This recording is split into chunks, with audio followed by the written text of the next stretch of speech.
That's right. You're listening to another episode of the Co-Main Event Mixed Martial Arts Podcast. I'm Chad Dundas. That's Ben Folks. We're both longtime MMA journalists, and for the last 13 years, we've been meeting here every week to break down all the action in the wild, weird, and occasionally wonderful world of mixed martial arts. Ben Folks, this weekend, back to business. UFC Fight Night, Carlos Ulberg versus Dominic Reyes. That's going to be down there in Perth, Australia at the Rack Arena, granddaddy of them all. Yeah. Relatively important light heavyweight fight, I suppose, that we're going to talk about this week. And we'll get into some listener mail coming up in the middle of the show, like we always do. And then maybe in the second half of the show, talk about money. Fighters. Money.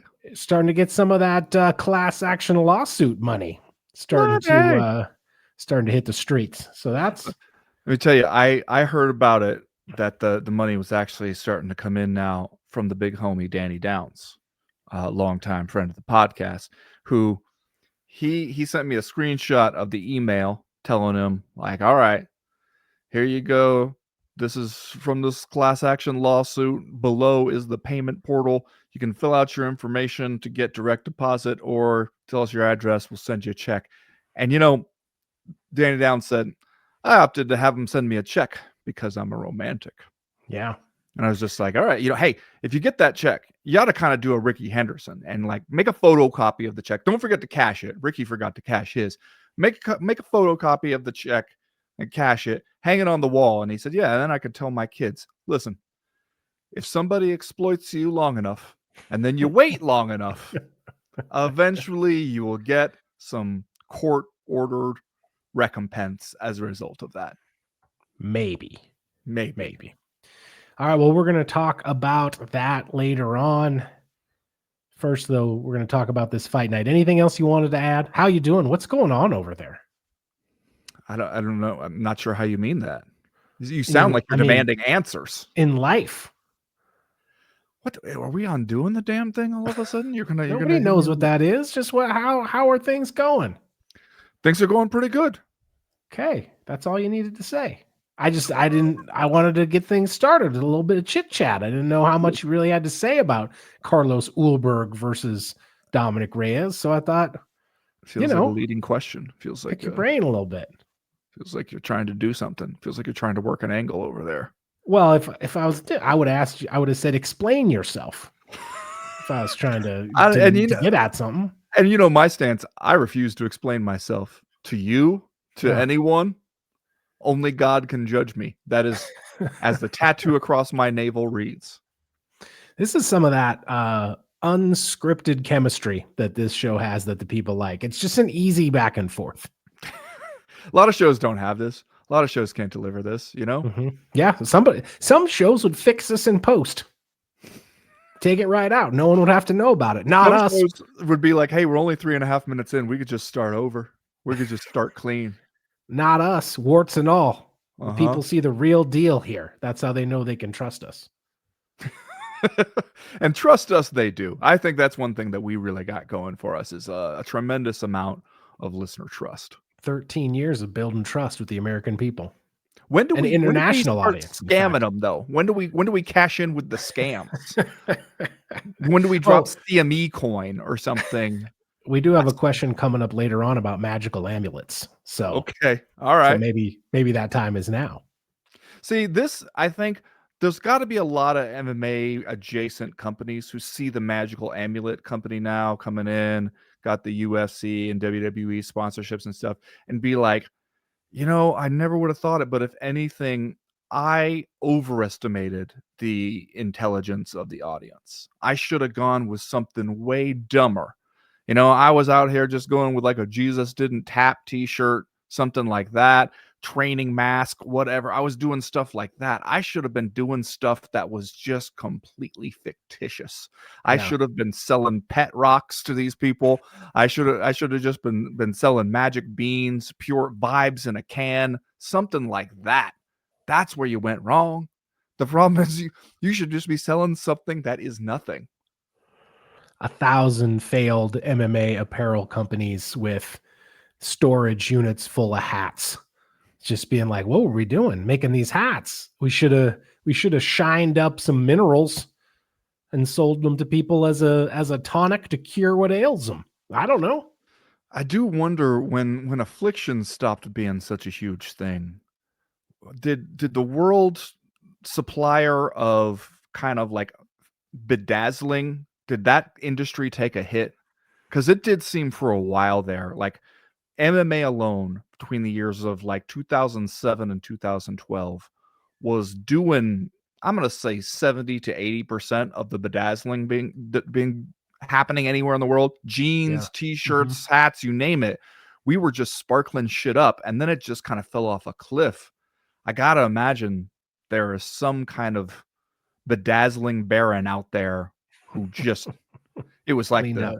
the stock market crash just for his own personal industry. Best time of his life back then. You were nobody in this sport if you didn't have some designer jeans with a bedazzled ass. And see, that's the thing where you can tell whose life kind of peaked back then, because you still see some of those guys out there wearing those jeans. I'm not gonna call out Randy Couture's name and put his business in the streets that way, but you still see some of those guys that are still wearing those jeans. It just, the message never got to them. You know, close listeners to the show will know that I work on a university campus. And I can tell you, I'm walking around campus, I see students in the affliction shirts. Like it seems like affliction is coming back, or like that there is an undercurrent of irony that allows kids to wear the affliction shirts again.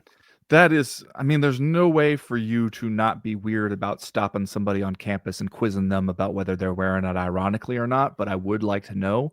And also, I'd like to know, are they finding this stuff in thrift stores at this point? Don't know. I also saw, it's not that unusual at the University of Montana to see someone in a Sean O'Malley t-shirt. But I saw a guy earlier this week in a Conor McGregor shirt. And, you know, it's, I see some shirts over there, man. You would be surprised. Oh, I saw a guy in a Dustin Poirier farewell tour shirt the other day. Yeah. Yeah. Okay, see, that seems like somebody you could strike up a conversation with. Yeah. And be like, what's up, brother? Yeah, and he would be like, I'm so happy that this old ass man is engaging me in a conversation about my shirt. Just you yelling at him across the quad, paid in full. You know what I'm saying? 15 minutes to make life fair. You get it. I think it did, in fact, say paid in full on it. So okay, see? Yeah. All right, Carlos Ulberg and Dominic Reyes, what you got to say? You've been itching to get to it. I tried to ask you a personal question, and you were basically like, fuck off. Let's talk about this fight night. We are going back over there to Perth. Yeah. All the way down there to Perth. And as somebody was mentioning to me, I think as a question from a mailbag this week, where they're just like, what about even when we're doing these fight night kind of things, are we still doing the thing where, you know, hey, we got to start at the usual time? Because it's like some of these fight nights we do from other places, and we can start their local time, even if it means fucking 2:00 in the morning here. And then we go over to Perth. Is it just that we feel like that audience is conditioned at this point, where the UFC can tell them, all right, Sunday morning, assholes, get up and go down to the arena and watch some goddamn fights. And they go, all right, this is just how we're used to it working. So we can air this fight night card on ESPN Plus at, 10:00 Eastern start time. We don't think maybe like, all right, for this one, they're not doing pay-per-view. It's maybe we could give them a primetime one every now and then. But no, we just kind of assume the Australians, they're shit-eating wild people for this stuff. They love it. They'll go anytime we tell them to. Yeah. If you're sitting there trying to make a case that the UFC of 2025 might be taking some of its fans for granted, I don't believe you, sir. I simply refuse to believe that. I mean, I will say I went to one of those events in Australia. I went to a pay-per-view that Bobby Knuckles and Israel Adesanya is a big one at the big rugby arena, like tons and tons of people there on a Sunday morning. And I'll say, when it's not your usual way to and time to watch fights, it's kind of nice. It was kind of nice to go there because it's the media meal was breakfast. They give you scrambled eggs and whatnot. You're going there. Once you're inside the giant arena, you lose all sense of time anyway. So, you got up, you had a cup of coffee, you got down there to the arena. You started at like 8 a.m. or whatever it was. You go, you feel like you watched, 6 hours of fighting. So you feel like you went through a whole lot of living. Ups and downs, hearts were broken, fortunes were made and lost, titles changed hands, all kinds of shit. And then you walk out of there and it's like 2:00 on a Sunday afternoon. I went and had some lunch. I finished, wrote my post-fight stories, had some lunch at a leisurely pace an hour. Yeah. Daylight burning your eyes, blinding you when you're like a mole person. It's not a bad way to do it, honestly, but I do understand how some Australian fans might be sitting over there and being like, can we get a primetime Saturday night event just once? Just here or there, especially if you've shown a willingness to do this with some of these events. It's not like this one. I'm not going to say this is one of the garbage ass fight nights because God knows we've seen worse. We've seen worse several times this year, but this is a little bit, a lot of stuff of regional interest going on over there. Nothing on it where you're just like, well, fucking call in sick to wherever you thought you had to be. You need to be in your seat to see this one. Carlos Ulberg and Dominic Reyes is just kind of like, all right, couple of light heavyweights in their mid-30s who, given the current state of the light heavyweight division, who knows? Who knows where you could go? You might go all the way to the top. If you win this, you're right there, right? Just because we're in a little bit of a weird spot at the 205-pound division. We're going to run it back, they say, between Magomed Ankalaev and Alex Pereira. Magomed Ankalaev, arguably, let's see here. Let me look at the list before I make this statement. Yeah, I'm going to say just make it and let's figure out later. Arguably the most forgettable current UFC champion. True or false? Well, if there's somebody more forgettable, they must be really forgettable because I can't remember them right now. Yeah, but sometimes are you like, wait, who's light heavyweight champion right now? And then you're like, oh yeah, Magomed Ankalaev. I was just like, there's nothing happening there for anybody. And so we're running it back against Alex Pereira. And then you got this fight. It's just probably a legitimate contender fight.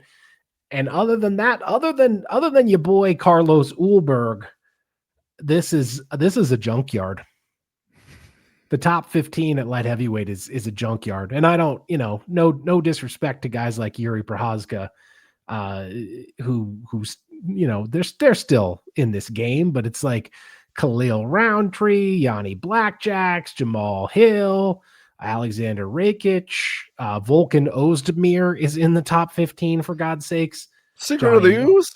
Johnny Walker, Nikita Krylov, Alonzo Menafield. It's just like, then you had Zhang Min Yang. Now didn't work out the last time out for that dude. So considering the environs at light heavyweight, this is an important fight, man. Yeah, the environs do affect us. Secret of the Ooze is number 9. That's a top 10 ass fucking light heavyweight right now. Wild times. Okay, here's a hypothesis I'm going to put forward, and I'm not entirely certain I believe it, but maybe, and I'm just going to throw it out there and let you react in real time.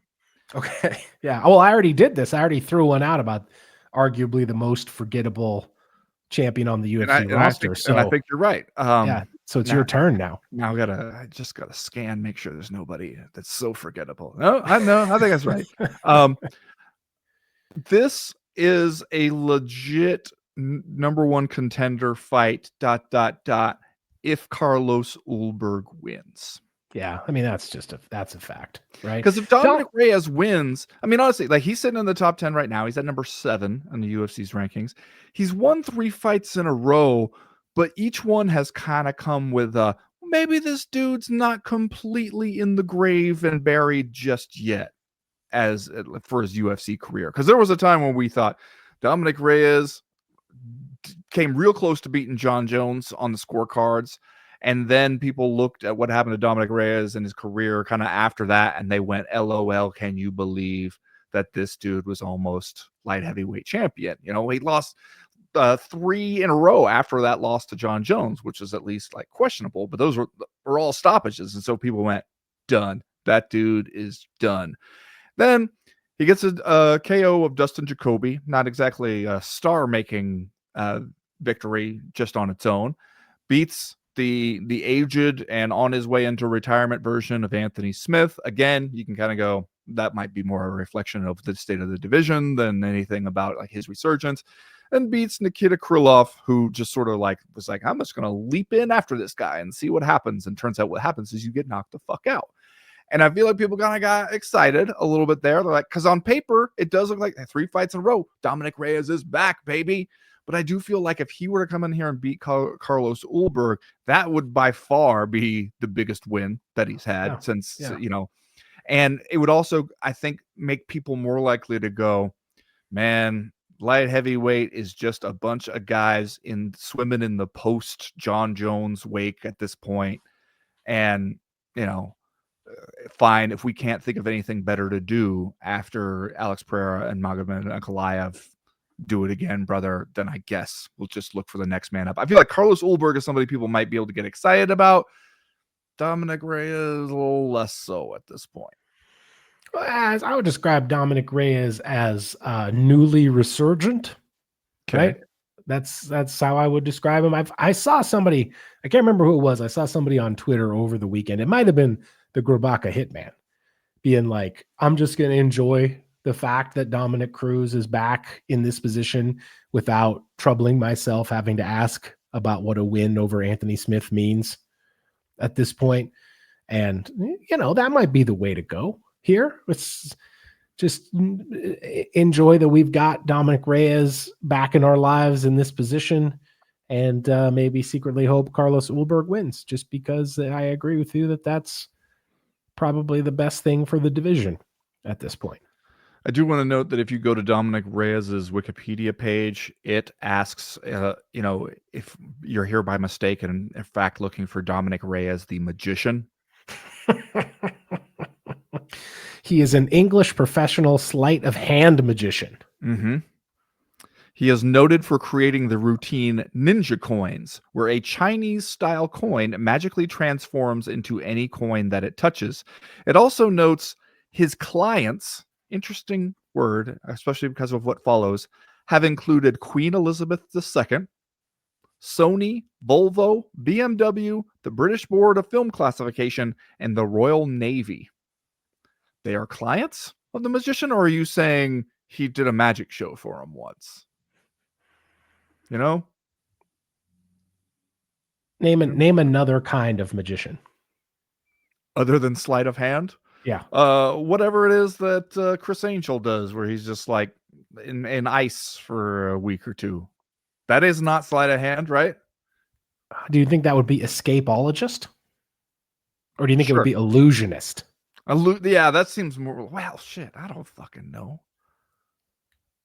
Do you want to hear the list? There's more different kinds of magicians than you would think. Yeah, let's hear the list. Sleight of hand magician. Okay. That's Dominic Reyes. Naturally. Sleight of hand magician also would be an awesome nickname for Dominic Reyes, the fighter. Well, then you're really going to confuse the shit out of people on Wikipedia. I guess maybe that'd be bad for your SEO. Wikipedia all the way. It does list his nickname as the Devastator, which A, that sucks, and B, how does this feel like the first time I'm hearing about this? Almost like they thought the Dominator was played out. They're like, there's too many Dominators out there. Mm-hmm. And the next word that came to their mind was the Devastator, and they decided to go with that one. They're like, we've been working on this nickname idea for 7 minutes. We're exhausted. Let's just go with whatever we got. All right, I'm going to tell you the other kinds of magicians. Please do. Illusionist, Naturally, dramatic / monologue magician. Huh. Do you think that would be like Penn and Teller, maybe? I guess. Well, But I'm going to tell you the next kind of magician, comedy magician. okay. That seems more like Penn and Teller, right? I mean, I've only heard about Penn and Teller's act. I've never seen it. Jesus, did you have a childhood? Escapologist, which I mentioned. Mentalist. Escapologist. I mean, escape artist is what, like, the escapologist would be the people who study the escape artists, right? No, escape artist, that's offensive. What? Escapologist, please. Right? It's not the 1940s anymore, Ben Folks. Yeah, it's but not the you're preferred also- nomenclature. We say escapologist now. Do you have to have a master's degree in escaping? Ben Folks is out here talking about girl reporters.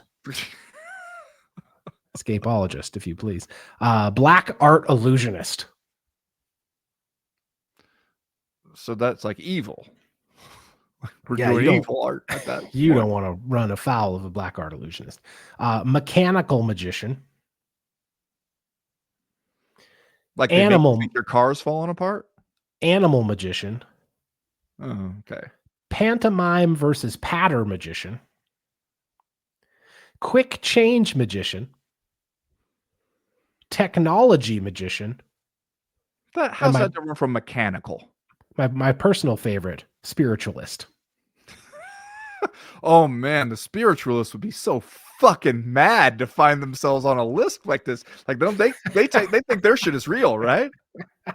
Well, I mean, it's either real or you're like scamming Victorian age gentry, right? Like you need to find a duke whose wife is prone to hysteria and believes that their manor is haunted. Yeah, And then you over go up and in do some there. seances and shit, Yeah, right? conduct a seance, contact the dead from beyond the grave, and find out the nature and the reason for the haunting. Here's how you know this fight night card kind of sucks.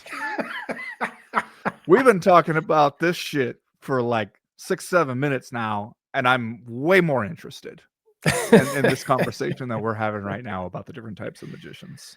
Well, let me tell you about one thing about this fight night card. It's got a 50% Taffa ratio.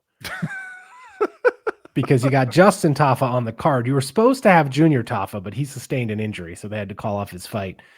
So you only got half Taffas.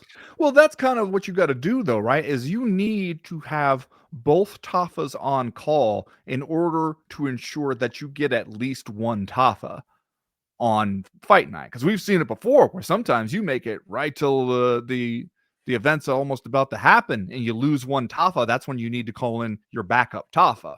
Yeah. So you Taffa need insurance is what you're Yeah. talking about here. If you don't have at least 2 Taffas, you might fuck around and end up with 0 Taffas. That's the way it works. Also, I see Justin Taffa is fighting Louis Sutherland.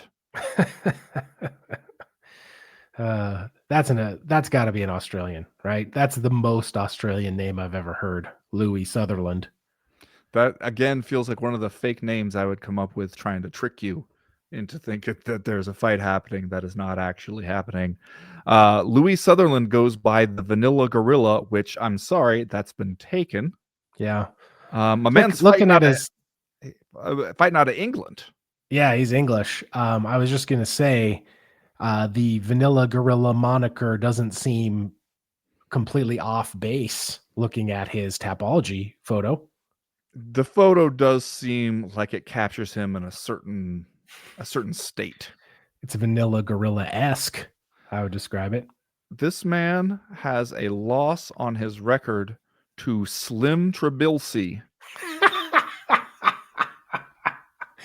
in a Bellator Champions Series fight last year.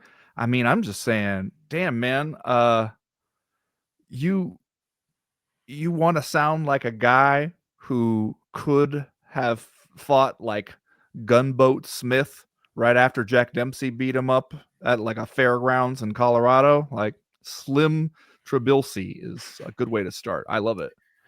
Slim Trabelsi, noted pantomime versus patter magician. He's 8-0. Oh, shit. The man's undefeated. Bite my tongue. My apologies to Slim Trubisky. He did, however, lose a grappling match at Karate Combat 54 earlier That's too this bad. year, but Yeah. that doesn't count. Remember, you're listening to the Co-Main Event podcast proper. I have no idea what other show you could be listening to right now.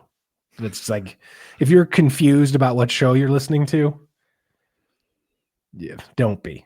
This show drops every Tuesday afternoon for free in your timelines and your podcast libraries. But if you want even more, of the Co-Main Event, you can find Ben Fulks and myself all week over on Patreon. Hit us up at patreon.com/Co-Main Event and get loads of extra audio and video content, as well as access to our official Discord message board, where they're talking about fights literally all the time. Everybody knows that we're a completely independent podcast. We don't have the backing of a big parent company or even one of the major MMA websites. We're just two guys talking into microphones, and we've been doing it for over a decade. The truth is, we can only keep things going with your support. If you can spare a few dollars in exchange for a little bit more of your attention, please consider joining the Patreon. We do have fun. Patreon.com/co-main event. Another great way to support the show is by going to co-mainevent.com and checking out our merchandise shop. We got t-shirts, we got hats, we got hoodies, we got everything over there. Just go to the website, co-mainevent.com, and click the link at the top of the page that says shop. As always, we partner with our friend Johnny Ashcroft on the shop. He's a graphic designer from Portland, Oregon. We can't recommend him highly enough for all your design needs. Hit him up at studiosuperconductor.com or on Instagram at Studio Superconductor. And right now, like we always do about this time, let's do a little bit of listener mail. Listener mail.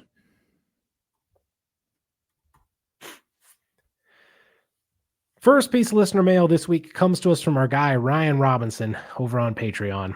He writes, there is big news on the magical amulet front.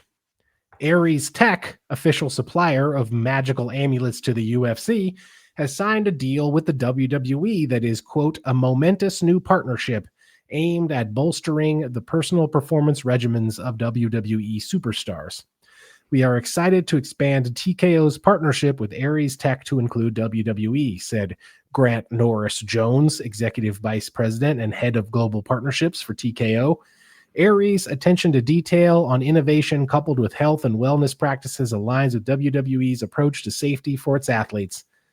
That's right, says Ryan Robinson. For a single match on Saturday, Ares Tech's magical amulets protected the competitors from magic. My question is, if WWE believes in Ares Tech magic amulets and they want to protect their performers, why did they only offer the protection in one single match? Well, obviously, so that we could see the contrast, right? So that we would look at how amazingly well the athletes performed in that match compared to all the ones that came before it, and we'd be like, well, clearly, this shit works. The other ones were clearly hampered by electromagnetic interference. People's cell phones or whatever were just in the air too much, fucking with their bodies. They couldn't get up high enough when they're leaping off the top turnbuckle. You know, the German suplexes was all off because of the electromagnetic shit, man. Then you put the Ares Tech on there, flawless. It just seems like superhumans out there. And you go, all right. Ryan Robinson attached a screenshot here. He found out, I assume this is him, he found out that you can contact Ares Tech versus WhatsApp. And so he did. And he has included a screenshot here of his chat with the Ares Tech representative. Ryan Robinson asks, bot. You know what's a bot. Ryan Robinson asks, if your products impact EMF fields, why don't they prevent cell phones from working? The response, I totally get why that's confusing. Now, see, that's a bot AI. Start. That's an AI start right there. Sounds like it should stop signals, right? Here's the short answer. Ares products modulate and restructure the surrounding EMF rather than block it. So they change the shape and distribution of the field to be more biologically compatible while leaving the phone's signal intact. The devices even use the phone's EMF as the power source for the resonator chip, so your phone keeps working normally. You can find this explained in our website and patent notes if you'd like to read more. Want me to send a quick short transcript from the website? To which Ryan Robinson replies, LOL, nope, I don't need magical amulets to protect me from non-existent dangers. Your company is a fraud and you should feel bad. That AI bot is not going to feel bad. It has no feelings. So these electromagnetic things flying through the air because of all the fucking cell phones. They're bad when they're flying through the air, interfering with your body. What the Ares tech does, which I'm hearing about patents. I would love to know exactly what we're patenting there. It takes those electromagnetic waves and whatnot and reshapes them into a way that is beneficial for the human body. But you got to put them on the turnbuckles. You got to put them on the ring posts, all four. You can't just put on one or two ring posts. It's not going to be able to reshape it well enough. What I wonder is, say you're in a ringside seat. Are you close enough? Because you might be as close to one of the ring posts as, a wrestler is, who's like in the center of the ring. Like, are you still getting some of those benefits? Are people walking out of there being like, man, at least for while I was sitting in my seat, I felt fucking amazing. See, now we talked about this a little bit last week on the Power Hour, and I'm going to stick to my original point that they are missing out on an opportunity to have, for example, the magical amulet on a pole match. Yeah. There's so much fun that pro wrestling of all sports could have with something like this if they were willing to treat it as the joke that it is. If we were willing to have some fun with it. I'm guessing that the Ares Tech people are not down with that, though. I'm guessing they want this shit to be taken very seriously. I maintain, as I said when we first discussed this last week, they are going to find that the pro wrestling audience is way less likely to be marks for this bullshit than the UFC audience is. The UFC audience is way more likely to have a bunch of people who are like, yes, I totally believe that Tylenol is causing autism when pregnant women take it. Like, there's a lot more of those people in the UFC audience than there is in the WWE audience. And you're out here, especially trying to sell like magical amulets to regular people who you need them to also kind of walk around thinking of themselves as athletes in a way. You got a lot more of those people in the UFC audience. The same way you go to a UFC event, you see a lot more people trying to actually fight each other in the crowd. You don't see that many people at WWE events trying to fucking drop kick each other. It's not going to be quite as target-rich an environment for the magical amulet people, I think. Can you imagine how mad a certain set of MMA fans would be if they found out that you just said they were more gullible than pro wrestling fans? Tell me I'm wrong. Tell me I'm wrong. Pro wrestling fans wait till they get home to bust out the drop kicks. You could do it on the trampoline out back, do it in the living room. That's the time to do it. 2:30 a.m. doing drop kicks in the living room. I'm not going to say I haven't been there, because I've been there, brother. You got to think about your storytelling in the living room when you're dropping those elbows. Next question this week comes to us from Akbar Tickle Goose, who writes, so now that Mr. McGregor has officially dropped out of the presidential race in Ireland, he appears available for the White House card. How do we feel about this? Let's go back in time, and you meet a time-traveling Akbar Tickle Goose who for a few soda pops, and he tells you not only is there going to be a UFC event at the White House to celebrate America's 250th birthday, but the headliner will be not an American, been convicted of everything from reckless driving to assault, with a civil conviction for rape, probably forgot a bunch since time traveling ain't easy, hasn't won a fight in over 6 years by the time the card happens, and hasn't won a meaningful fight in nearly 10. What do we think about this? Oh yeah, and not to get too political, but we have a president that would probably never allow this person in the country under normal circumstances. Why does the UFC still want to be in the McGregor business at all, let alone put him on this card? Seems like the new Paramount deal here, there is no incentive anymore. First of all, let's pump the brakes a little bit. Yeah. on having Conor McGregor ever appear in any kind of fighting arena whatsoever, let alone the UFC, let alone a fight at the White House. But I do understand the intent of the question, and I thank Akbar Ticklegooz for sending it in because it's a pertinent question. I want to pump the brakes on the entire conversation because right now I keep seeing it happen on MMA websites all over the place where it's, Chuck Mindenhall wrote a good column about it for Uncrowned this week about like how it's become everybody's favorite game to play, kind of like fantasy matchmaking, fantasy booking, the UFC White House card. Now, I know so far we got like mock-ups of what it will look like, all that kind of shit. Still, I must remind you, we are sitting here in September 2025. July or even late June 2026 is, by the current news cycle, light years away. Yeah. There's so much shit that could potentially happen between now and then that could reshape everybody's plans. Just because we're saying it's going to happen doesn't mean that it is actually going to happen. We're a long way. Not only there's so much shit that could happen for this particular presidential administration, for the United States of America, and especially for someone like Conor McGregor. He might be locked up by then. He might have a whole different set of concerns by then. And so the speed with which we've gone from assuming, yes, this UFC White House card will happen exactly as we've been told, to B, assuming, like I've seen people having the conversation where they're just like, what should Conor McGregor do after he fights on the UFC White House card? And you're just like, man, come on. Haven't you been paying attention? Haven't you been paying attention to any of this shit? Because it's one thing to book the guy. It's another thing to have him show up. It's another thing, to just assume that any of this shit is going to go forward as you've been told. It feels like right now in America, the way things are developing, you can't assume there's going to be a republic by December.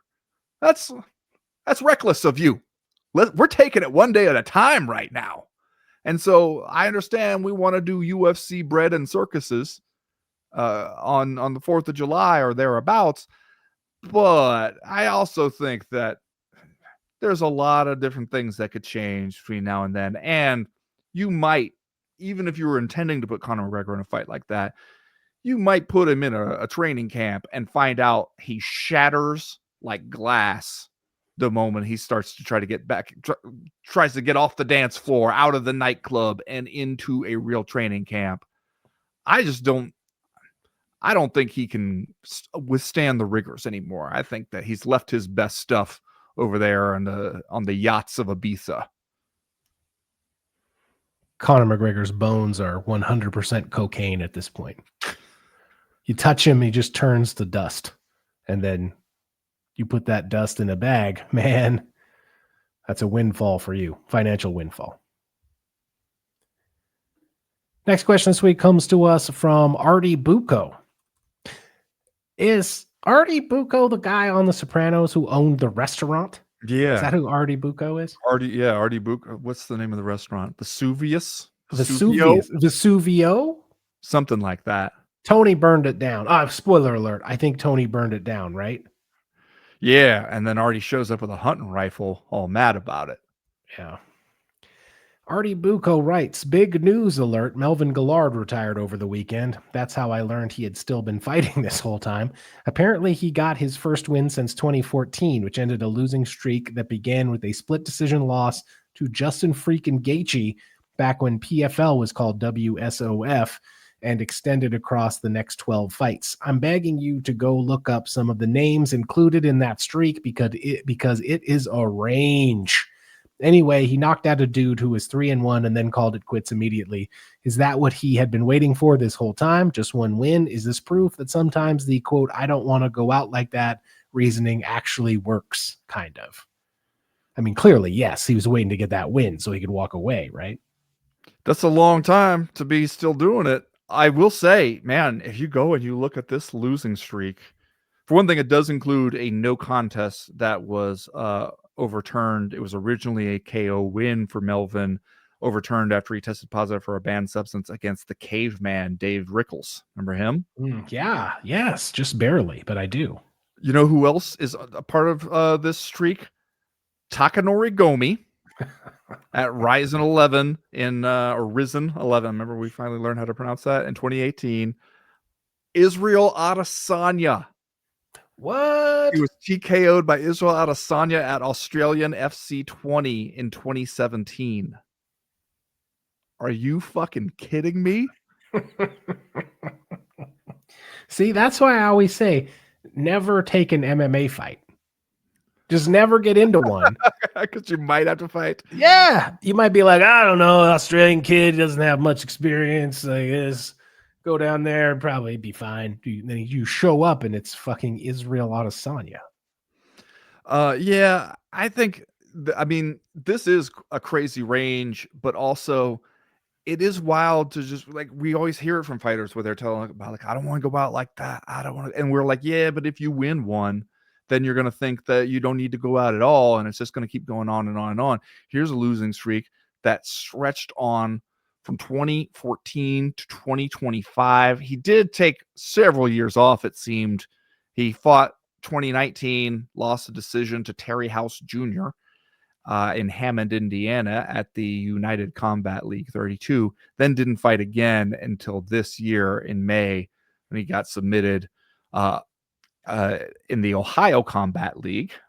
Different, maybe it was just renamed version of the United Combat League. I don't know. But then finally gets this win over a guy that seems like didn't have a ton of experience, but gets a win back home in Louisiana, and then can say, all right, I'm retired. What was he going to do if he had lost this one? Was he going to be like, I can't go out like that. I will keep fighting for fucking 10 more years if I need to, just to get that win. I mean, yeah, like why stop now? You know, like there's no reason. If you lose, you got to keep going. He's pot committed. If you stop now, what were all the other losses for? Well, what was any of it for? Went to a motorcycle race with Melvin Gillard once. Yeah. It's awesome. He's real excited about the motorcycle race. I couldn't believe how excited he was about it. I believe he got a motorcycle right after that. Might have crashed it. Not sure. Last question this week comes to us from Big Rick, who writes, Jake Paul and Tank Davis had a press conference or whatever for their fight. I only heard about it because Jake called out Davis for his domestic violence shit, and Davis replied, quote, if I hit a female, wouldn't there be mad other females coming out and saying something about me hitting them? As support for this hypothesis, he mentioned P. Diddy, who did in fact have mad other females come out. So what, if you only hit one woman, it's basically a mulligan? It is an interesting argument to make in defense of yourself. You know what is really likely to make me think that you did hit women is when you are talking about when you keep referring to them as females. If you keep being like, I would, if I really hit a female, wouldn't there be a whole bunch of other females saying this guy was hitting me? Like right there, you sound like a dude who did it. That's a red flag. That's a red flag. It is a red flag. Also, the Diddy thing, you're kind of making it seem like where you're just like, okay, I guess what he's saying, right, is anybody who does this kind of thing is a serial abuser. Like he's doing it constantly. And if only one person says it, well then shit. Like that's basically like everybody ought to be able to write it off and be like, there's no other? Just one? Nah, that's nothing, man. Like, unless a whole bunch of people all come out at once and say it, he's basically saying, like, you ought to be considered completely innocent by the fact that there's only one. Which I'm sure in his head that sounded like a great argument. I'm sure he was just like, I'll put this to bed right now. I know how I can end this conversation, you know? Wouldn't there be mad other females? And then people like, he expected the people just be like, oh, that was a good point. Just, it does show you though, you think you're going to get into one of these just for funsies kind of fight with Jake Paul? You guys going to go out there, pitter pat, do your exhibition thing? He is still going to be Jake Paul in the lead up to that thing. He's not going to play nice with you in that regard. That's just not. Jake Paul knows what the shit Jake Paul does is, and it's talk all kinds of shit beforehand to try to get people to forget that he's like 1.5 feet taller than you are. I just wouldn't. I would shy away from P. Diddy comparisons in any way, right? I wouldn't put myself and P. Diddy in the same line of reasoning. I just wouldn't. I'd steer clear of that. You're saying you would, but you're setting yourself in contrast to. See, like he had mad other females, Chad. Coming out saying that he abused them. I'm over here with just one female. No one can say that's a mad number of females. It's just one. Yeah, no, I hear what he's saying. I understand. First one is free. That's what he's saying. The first woman you beat, that one's on the house. Oh, after that, then maybe you might get in trouble. But the first one, he's just saying, and that could happen with anybody. Does he offer legal advice? Because I would consider hiring Tank Davis as my advocate if he could be like, clearly my client could not have robbed this bank, Your Honor. If he had robbed this one, probably there would be evidence that he had robbed mad other banks. Yeah, there'd be mad other banks coming forward right now, Your Honor, and there's not. Jesus Christ. Free to go, sir. Sorry to have wasted your time. That's going to do it this week for listener mail. If you have a question, comment, or concern that you want to air to the podcast in future weeks, you know how to do it. Go to the website co-mainevent.com and click the link in the top right-hand corner of the screen that says email the podcast. That'll get you in touch with us. As for right now, we're going to talk a little bit about fighters getting they money. Some of them perhaps getting mad money, Ben Folks. Mad dollars. Mad other dollars coming forward. We'll talk about that right after this.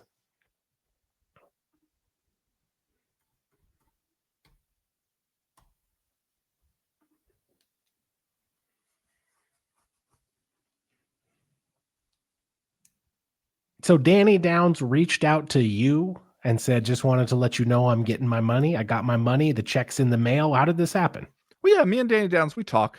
We're good friends these days. So like, we got an ongoing dialogue, and yeah, he reached out to tell me about, send me a screenshot of the email that everybody gets, basically being like, we're writing to you about this class action. Here's the information on your money and all that shit. Here's how you go about getting it.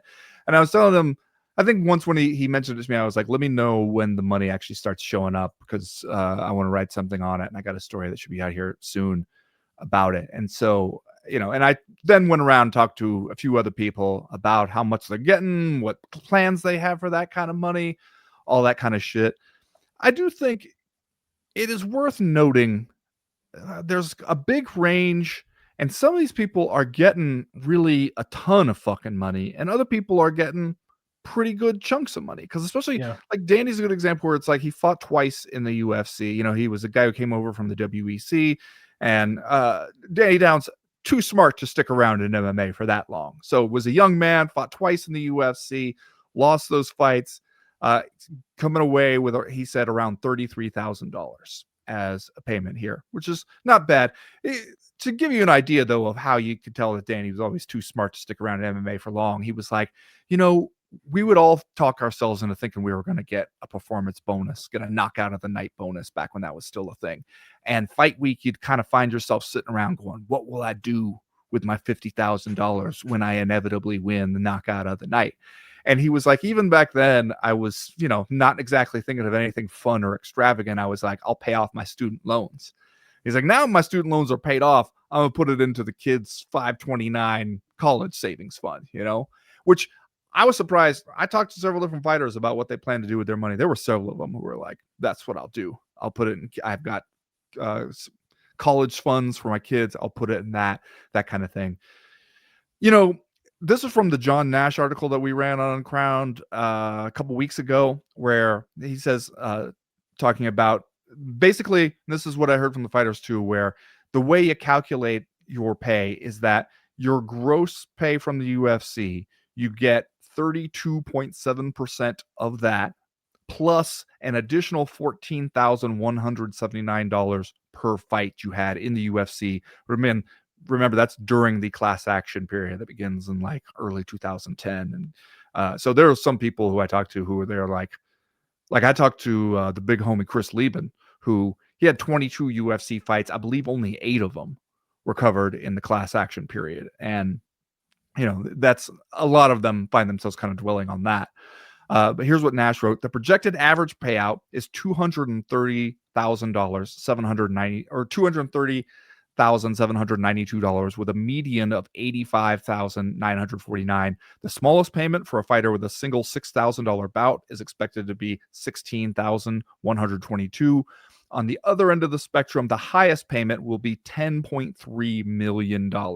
And that, we believe, goes to Anderson Silva. Now, John Jones going to receive a lot, though, because it says disclosed earnings for Conor McGregor. Ronda Rousey also allows us McGregor's settlement payment will be $9 million. Rousey will receive around $6 million. So you got to think John Jones is somewhere in that range, too. You also got to think maybe that did play some kind of a factor, right? In his decision to be like, nah, fuck it, I'm out. What do I need to fuck around fighting Tom Aspinall for, It's possible that that's what he meant when he said he was out here monetizing this amazing brand that he'd built. Like, hey, I'm going to get $6 million just for this amazing brand. Yeah, I don't know if that's what you're getting the $6 million for. In his case, probably more than $6 million, but still, yeah. I think that one of the interesting things, though, especially for a lot of these people where I talked to a few different people where they had a handful of UFC fights, you might know their name, but they weren't like ever a UFC star or anything. And they're getting what could be considered a good chunk of money, especially for, as some of them freely point out, they're like, I didn't do anything with this lawsuit. I didn't push forward for it. I signed my name when they told me to sign my name. I didn't opt out because I'm not a fucking moron. I never expected to get any more money from the UFC, but I'm certainly not going to say no to it. So yeah, I'll take that money. And I do think for some of them, it is a little bit of a weird thing. Like you take somebody like Danny Downs, who, he stopped fighting in like 2011, I believe, and has had a completely different life since then. Yeah. Like worked a regular job, raised kids, just lived a kind of a normal life. And it's almost like, hey, there was this weird other much younger version of you who did these things. And it's like somebody comes along and says, here's the money that we owe that guy for exploiting him, essentially. Yeah. And frankly, this is less than we owe him. This is the settlement amount that we were happy to pay and that the stock price went up after we paid it just so we could make this shit go away. And you're getting that money and you're kind of going like, oh yeah, like that was basically for that other life. And I talked to a couple different people who were saying like it is kind of a strange feeling because, you live that life, you put it away, you move on, you do other stuff. And even when you kind of thought you'd made your peace with it, I talked to Julie Kedzie, who referred to having made an uneasy peace with it in her life. And then, this money comes along and you're kind of going like, well, yeah, I could use this money now. I could have used it back then, frankly. Yeah. But also like just sort of dredges back up these questions you thought you had somewhat answered for yourself. And I think that is interesting, that especially some of these guys who are going to well, and also Julie Kedzie, 1,000% more introspective than a lot of fighters, just smarter, let's say, but like, she's more inclined to be introspective and perhaps open some of those questions up again. Some of these guys, it's going to be like they found $5 in the pocket of their winter coat that they put away like last year, and it's, they just got it out again. Now they're like, oh shit, there's $5 in here. Well, I did talk to a few different people who were like, I don't want you to name me in this. Here's what I'm getting, though. But like, I don't want people to know I'm getting that. Yeah, honestly, kind of gives credence to Dana White's favorite argument that like, oh, the fighters don't want you to know what they're making, because he was just like, people here, I got this chunk of money. They're going to be coming at me. they're going to, like, people I haven't talked to in a long time are going to have reasons why I should give them some money, and I don't want to deal with it. And I was like, okay, fair enough. And he was talking about having been added to like a 900-person WhatsApp group. Oh my God. Where, people had been like, and he was like, Carlos Newton is on there, even though he's not part of like the class action period, but he's like advocating for people to get their money and everything. And he's like, the thing that I came away from is it's astounding how hard it is even to get fighters to do stuff like sign here and receive your money. And still, like, there's people who just can't get their shit together enough to do it. And he was saying how a lot of them are probably going to be the ones who are most likely to really need the money. That even if you're getting, they might get $100,000, but that might really be a huge life-changing amount of money to them. But he was like, I think they're probably just going to blow through it. I think the same way they got here is what they're going to do with that money, but at least then they'll be helping out the economy because they will inject that money back into car dealerships or some shit like that. But just how, like, trying to get a group this big, this diverse, this many different people, kind of trying to get them all on the same page, even for something as simple as sign here, receive free money. That was even harder than you'd think it'd be. It made me think again about the conversation where we're always like, oh, how come they couldn't get a fighters union together to do something about the pay? Man, if it was this hard to get them all just to sign where it says money here, sign here, receive money in the other hand. And if that was tough, then shit, man. No wonder we couldn't get them all together to push for industry-wide change. Yeah. Did Danny Downs give you any kind of inkling on whether or not he considers it to be like free money, or like does it, or more like this is what I was owed and getting it now, and like it's a bittersweet feeling to get it now? It seemed like everybody just about that I talked to kind of had the same approach where they were like, yeah, we were getting screwed. And we knew we were getting screwed. If not right then at the time, then a little later after that. Like, this is not a revelation to any of us that, you know, the UFC managed to keep our wages low because they controlled the entire sport, essentially. But I did hear a fair number of people to be like, we did sign those contracts. Like, we did agree to fight for that money, and they paid us the money that we agreed to fight for. Now, how you got there, we could argue about it, and that's what they're paying us the money for now. But also, there were a few of them who were willing to admit, like, I'm glad to get this money. I did not expect it and didn't necessarily feel that I was owed it.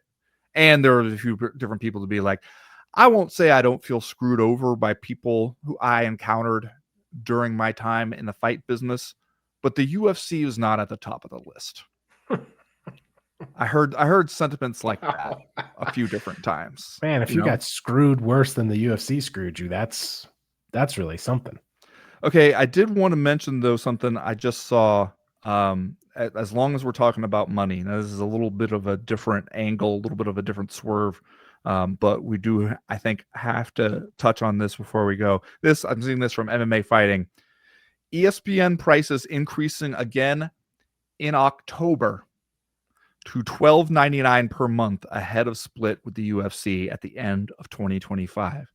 Now, usually we could count on them increasing the price of that shit like clockwork every January, right? Mm-hmm. Like at the start of every year, which I believe they did in January of this year. Now we're doing it again next month.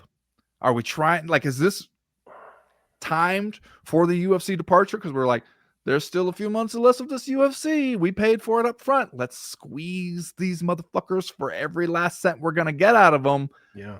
Because I don't know, man. Like, especially I'm a hop right out of Fight Night, Ulberg versus Reyes, and you're gonna be turned right around in October, and you'll be like, give us more money for these last few UFC fight nights and whatnot. You're forcing that decision point a little bit sooner, and maybe that isn't the entire goal. Is to just be like, let's. And instead of waiting until these people all get set to make the move over to Paramount and be like, let me turn off ESPN, let me turn on Paramount subscription, you're trying to get them locked in here now. But I don't know. It feels a little bit shitty somehow. God, if only they knew that I can't leave because I need to watch my Big Sky Conference football, right? They don't need to raise the price. They got me. You know, Big Sky Conference football, NHL season about to start. I mean, if they got you, that's just one more reason to raise the price. I'm sure it's the way they look at it. Jeez. God. Bastards. All right, that's going to do it this week for the Co-Main Event podcast. Thanks, everybody, for listening. As I mentioned before, we'll be over on the Patreon page all week, patreon.com/co-main event. Come on over there, join the team. We'd love to have you. We do have fun. If you don't do that, we'll see you right back here next week. As for right now, we are done. We are through. We are out. You know, I think it's great that Danny is going to put this money in his kid's college fund. But if you have cause, I want you to tell him that I think he should do something nice for himself. Okay. Like a real nice bottle of liquor. He did throw out the idea of taking the money and spending it all on a 2011 theme party. Since that was when he last fought in the UFC, and that was when the money was from. Yeah, like you could do that and still have a lot left over, right? I mean, just what you're going to spend on affliction gear is really going to eat into it, I think. Yeah, well, I like that idea. It's good for Danny.